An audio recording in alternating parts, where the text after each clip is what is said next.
Ngayon po magluluto tayo ng bok choy. Ayan. Bali, ang gagawin ko muna mga mami ay ilalaga ko muna yung baboy. Tapos saka natin hiwain para po madali na po siyang iluto kapag igigisa yan mamaya. Ang gagawin po natin luto mga mami ay bok choy na baboy. Tapos na po malaga yung ating gagawin ng bok choy. Bali po ngayon bilalagay po nating ingredients yan. Lalagyan po natin ng sayote, bawang, sibuyas, luya, sili, at saka kinchay na pampabango yan. Tapos yan, lalagyan din natin yan ng dugo. Yan. Ngayon naman po mga mami ay ating hihiwain na ang ating nilulutong bok choy. Ngayon na po ito po ng mantika at kawali. Ngayon naman po ay magigisa na po tayo ng bawang. Tapos natin ng sibuyas. Naman natin yung baboy. Ngayon yung baboy mga mami ay nagisa na po yan. At nalaga na po yan yun eh. Madali na rin po yung iluto. Tapos hahaluin po natin para din sa ilalim. Maliluto rin sa ilalim. Pag natin para maluto siya. Tapos yung mga mami yung pinaglagaan ko kung yun, hindi lang yung ating ay isasabaw.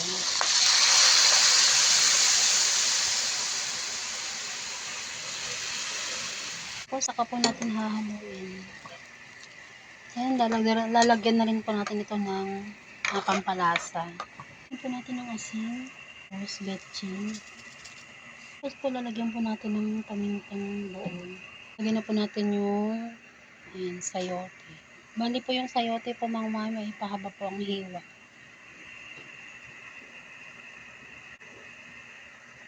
So mga mami, lagyan na po natin yung sayote. Halo-haloin po natin. Yan. Dahil nalagyan po na natin yung pampalasa. Yan, tatakpan po natin yan para po maluto yung sayote natin nilagay. Po mga mami, kumukulo na po siya. Ngayon lalagyan na po natin yung siling, green at tapos yung kinchay para bumango ang ating gagawin bok choy. Ito po mga mami, ay ilagay na po natin yung dugo. Yan po siya mami, na ilagay ko na po yung dugo. Yan. Bali, hintayin na lang po natin yan maluto bago natin tikman kung okay na po yung lasa. Ngayon po mga mami, kapag kulang po sa inyo ng panlasa, pwede nyo pong lagyan ng pampatis o kaya magic sarap. Yan. Sarap na po yan mga mami. Yan po yung tinatawag na bok choy. Yan. Ngayon mga mami, ay hindi naman po siya totaling kompleto ricado. Basta po pwedeng gamitin, basta po nasa inyo na po mga mami kung ano pong gusto nyo ricado. Sa akin po kasi okay na po yung sayote. Pwede rin naman ninyo lagyan ng tutanghon o kaya miswa. Pero pa sa akin mga mami, okay na po sa akin ito kasi kami na lang po naman po ang kakain. Kasi po mga mami, kapag itinigil mo ng paghalo niyan ay magbubuo yung nilagay kong dugo. Ayan. Salamat po sa mga nanonood sa aking mga video. Yung mga mami, luto na po ang ating lutong bok choy. Ayan. Sarap po yung mga mami, mapaparami ka naman ng kanin pag ganyan ang iyong ulamin.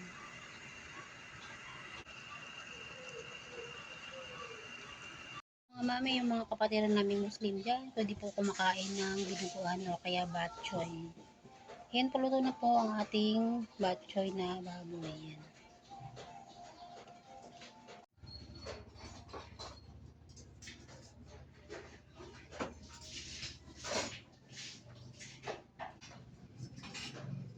Sandali.